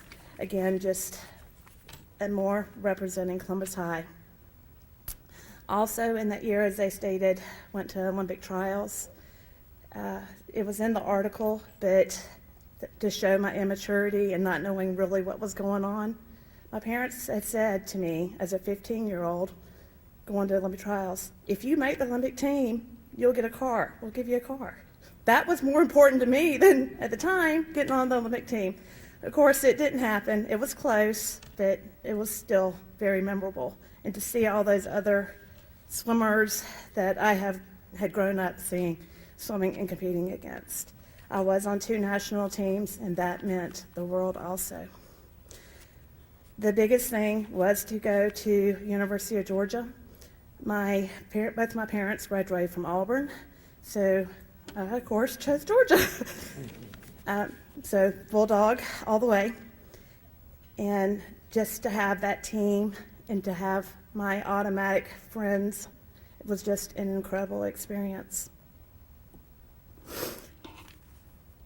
Coaching has also have committed from then and just has done everything for me. I'd like to first start by saying that most of this would not be possible without several important people to me. Starting with my parents, Janice and Wade Hill. And this is gonna be hard, sorry. They've always supported me from driving me for practice to meets and being gone almost every weekend for swim meets. They have always preached, and I believe this to be true still to today, that family comes first. They did it in a way that gave me no pressure, from watching me at a national meet do an open turn and thinking I'm supposed to win and getting dead last, to actually winning a national meet. They let me choose my own course, including going to Georgia over Auburn. My dad, who was an official and known all over the state of Georgia, was always there on the deck pulling for me, even when he had to DQ me. My mom, up in the stands, cheering loudly, not really knowing necessarily what was going on, but was there in total support. I'll never forget one time I had had a really good swim meet, a really good event, and went up in the stands afterwards and sat down and put a sad face on. And she's like, "It's okay, you'll get them next time." I'm like, "Mom, I just want my best time." But that she just went off of what I did, and that's what I needed. Second, I'd like to thank my sister, Nancy Wright. She had to basically just follow me around, and she was thrown into the sport of swimming because of me.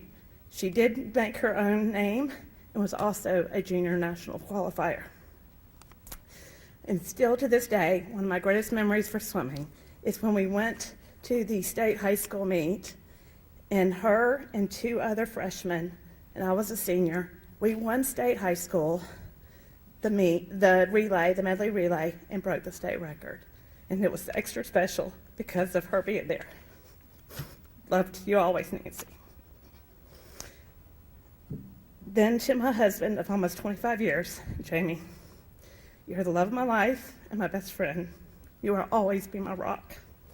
I can always count on you to pick me up when I fall, both literally and figuratively. Second, to my girls, Ashley, Hillary, and Morgan. You've become wonderful, incredible young ladies in choosing your own successful path. You have shown me what unconditional love is, and one of my biggest honors is to be known as your mother. And then to all my friends and colleagues, I saw a quote recently, and I truly believe it. Angels exist, but sometimes they don't have wings. They are called friends. One of the most special friends I have is Kimberly Marcus Cooper. We have been friends since first grade, and she has gone through everything with me. She is the friend that you can go months without actually speaking to, and then get together, and it's like you just spoke 2 hours ago. Best thing recently is that she's just moved back into town, and I have my best friend back. To all my colleagues, friends, high school teachers that are here with me tonight, I could not have done it without you and your support and always checking on my swimmers and being there for us. And then to Richard and Harriet Barrow for believing in me and helping me get this honor. And then to the sport of swimming. It has given me confidence and passion in my life. Being a swimmer in Columbus it's always been hard because I'm not much of a team. But to this day now, there is the new facility on Macon Road, and our team, the Hurricanes, the travel team, is grown by leaps and bounds. And again, the Columbus High School team right now is competing with some other Columbus area teams. And right now, we have 2 third places. So we have 2 podiums. So they're still coming. Again, one of the things also is to my University of Georgia coaches who believed in me and gave me a team and a family. And then to all the national coaches that I had throughout the years. The second part of my life has been coaching. I said when my shoulder gave out on me, I'm done. I don't want any more part of swimming. I'm finished. But they say once you get chlorine in your blood, it's not coming out. And found the passion and given it to the swimmers and to my kids. I have coached at Athens my senior year, and then, as it stated in the video, back at Woodward Academy. And then my husband and family moved back to Columbus, and then back at my alma mater. One of the most proudest moments is just a couple years ago. I took a boy as a sophomore. He was trying to find his passion. He had tried many different sports, and it wasn't working out for him. He decided to try swimming. He could barely make 2 lengths. He is now at Berry College on a swimming scholarship. That, to me, to see that passion that I had as a swimmer brought out into other swimmers is what it's all about as a coach. On a closing note, I want to say that I've learned many, many things in my life. One is never stop believing in yourself and you can accomplish great things as long as you do believe in yourself, like this induction. And with every great accomplishment, there will be many failures, but always pick yourself back up. And I've learned how to laugh at myself and enjoy life. Thank you again to everyone here, all my other former coaches, friends that couldn't be here, for your support, guidance, and an important part you played in my life. Love to you all. Thank you.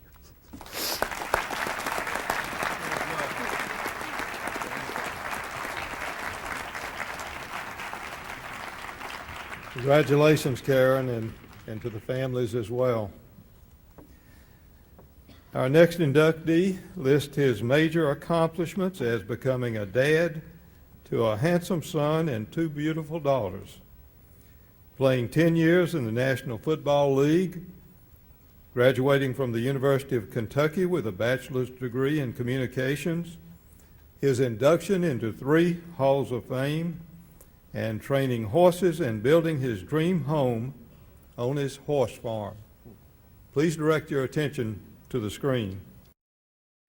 Mo Williams ran his way into the hearts of a lot of football fans, and it started with his spectacular career at Spencer High School. His senior year, he led the Green Wave to their first playoff berth in 24 years, rushing for 1,973 yards and 17 touchdowns. That earned him All-American honors and resulted in his being named the Georgia High School Player of the Year. He was heavily recruited and wound up choosing to play college ball with the University of Kentucky. He never missed a game for the Wildcats. During his 3 seasons in Lexington, Williams rushed for 3,333 yards. In 1995, Mo set a single-season rushing record, gaining 1,600 yards and rushing for over 100 yards 7 times that season. He led the SEC in rushing that year, averaging 145 yards per game. He also topped the league in all-purpose yards with 1,826, as well as leading the league in scoring with 102 points. His most memorable college game had to be against South Carolina in 1995, when he rushed for 299 yards and had 429 all-purpose yards. That's the second highest in NCAA history. For his efforts, he was named the National Player of the Week by the National Football Foundation and Sports Illustrated. Mo was a consensus All-SEC pick that year and an All-America honorable mention. He was also a finalist for the Doak Walker Award, given each year to the country's most outstanding running back. Williams went on to play 10 years in the NFL, being drafted in the 3rd round by the Minnesota Vikings in 1996. Mo spent 9 seasons with the Vikings and 1 with the Baltimore Ravens. His best year coming in 2003, when he rushed for 745 yards and also chalked up 644 yards receiving. Ladies and gentlemen, the Chattahoochee Valley Sports Hall of Fame is proud to induct Mo Williams. Ladies and gentlemen, class of 2018 inductee, Mo Williams. Take a look at the camera there, Mo.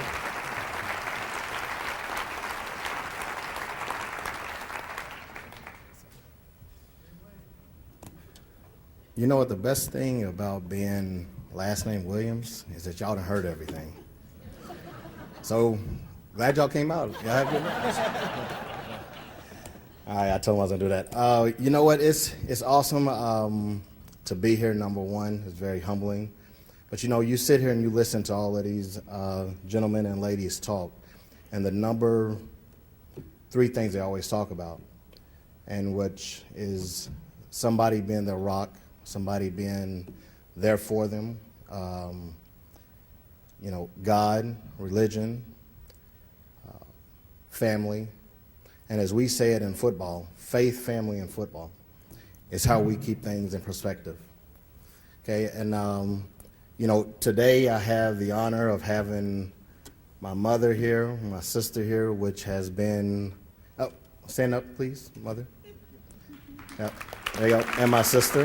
Yep. Yep. And my 2 kids, stand up, yep.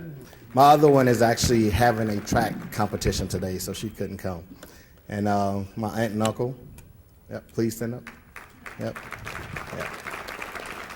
All right. Coach, I ain't forgot you over there. I'm gonna get to you in a minute. Okay.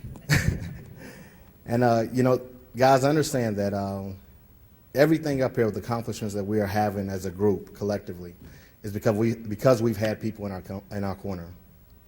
And to sit here and think that I'm here because of me is first of all false. I'm here because God chose to give me the talent, that he chose to give it to me and not someone else.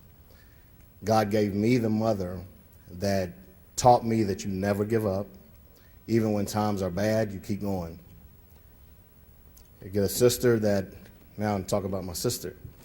You know, when I first moved to Columbus, Georgia, it was a kind of a rough time in my life. My mother had moved me from Lexington, Kentucky to Columbus, Georgia, and on top of that, moved me right next to my Uncle Jimmy, which lived right across the street, so I couldn't do nothing wrong. Mama would be working, I'd have to be at home for the lights come on. I'm like, man, I'm in high school, man. Still had to be there, Uncle Jimmy would tell on me or beat me, one of the two. But going down there to, when I first went down to play football, my sister was taking me over, I wasn't even old enough to drive. She walks up, she goes, who do I need to talk to about my brother playing football? And they pointed us to Coach Jones. So she went over there and she proceeded to tell Coach Jones, my brother is going to come here and play football. And whoever is the leading running back or whatever, he's going to take their position. So you just wait. He's coming down the hill right now. So I'm hearing this as I'm walking up, and I'm like, what in the world is she saying? I'm like, she's not. Vincent, can you stand up for a second? Vincent, stand up for a second. Yeah. That's who she was saying I was going to take his job. I'm like, are you crazy? Understand, guys, I grew about 12 inches between my 9th and 10th grade year. Not 12, that was exaggerating. You know, as we get older, everything gets bigger. You know, I grew seriously about 6 inches. So when I came in, I'm seeing an iron head, as we used to call him. I see Vincent Thornton, and I'm like, man, would you just be quiet? Shut up. Well, then, first time I ran the ball, Coach Jones goes, oh, boy, I got myself a Kentucky thoroughbred. Ooh, woo, Vincent, you see that? Coach Jones, stand up. Come on, stand. Y'all know Coach Jones, Collins Jones now, coaching at Kendrick. I tell you, you know, it's amazing when you have people in your corner, like my sister and like Coach Jones, that believe in you when you can't believe in yourself. I was a young kid. I was developing and all that. Jed, I ain't gonna forget you, stand up. Jed used to block for me. Alonzo used to block for me. These guys here, guess what, guys? You know, life does a lot of things for you. It put me out of contact with these guys. I tried to get them when I was playing to come to the games and stuff. It just didn't happen. But tell you, and Mr. White, I'd like to do a personal thank you to you right now, because I got that table and I was just able to get in touch with Coach Jones, and he had everybody's number. Was it yesterday? And I called Mr. White, and he made that happen over there. So it's a hats off to this organization and what they're doing here, and I really want to appreciate you for that. Okay. And guys, I tell you, life is very, very interesting to the fact that some things happen that you don't want to happen, and you have to keep moving on. You know, everybody, I think, has to have a mission in what they're doing, and I thank everybody here, because I'm kind of piggybacking off things they've said. If y'all say, you know, if I say it directly, it's not, you know, what is this? It's not trademark. I can still say that? Stealing? Stealing? Yeah, absolutely.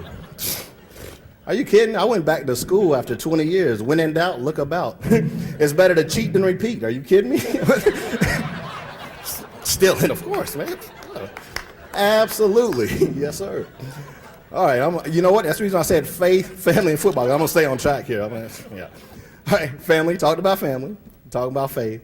And now with football, everything, guys, I tell you, I've been so very, very blessed. Have loved everything I've done, loved everything I've been a part of.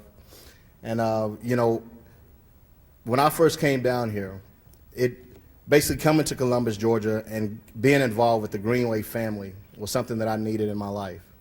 It was something that gave me a rock. It's something that gave me support. It was something that gave me what I needed, being a young high school kid, right?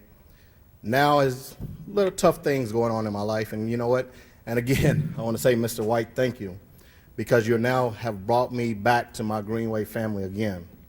Guys, I'm not going to lose track this time. We going to make it happen. We're already talking about some trips and partying. Anyway, got kids in here. We can't talk about that. So, I just want to say thank the organization for what y'all have done for me and my family and me personally in having me come here and spend time with everybody. And then, two, I want to say that, guys, in leaving messages, that everything, whatever we've all said up here, is that regardless of what you all going through, and it doesn't matter if you're older, it doesn't matter if you're younger, you have to find your rock, you have to find your passion, you have to find your faith, and whatever that may be. Mine is in God and our Savior. And you know what? And you do what you have to do to make sure that you keep those things close in your life. And anything else doesn't matter. And that's all I want to say that. And again, thank you. And I appreciate everything. And again, great Ben Williams. I'm done. Peace out.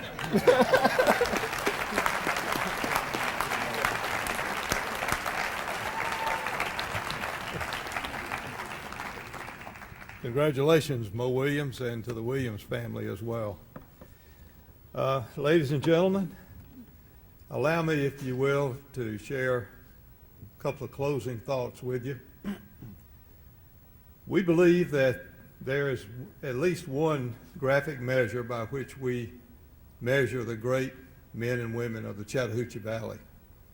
We believe that instrument of measurement is the Chattahoochee Valley Sports Hall of Fame.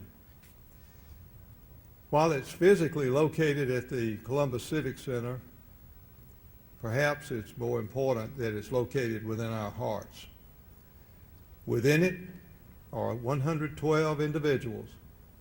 Tonight, we added 9 more. We received them in large part because they were people of dedication, people of interest. They acted nobly, they acted with purpose and direction. Whether we consider them individually or collectively, we submit to you that they have had a significant impact on our quality of life in the Chattahoochee Valley. Therefore, we feel it only appropriate that we ask you to please stand and give one final round of applause to the class of 2018.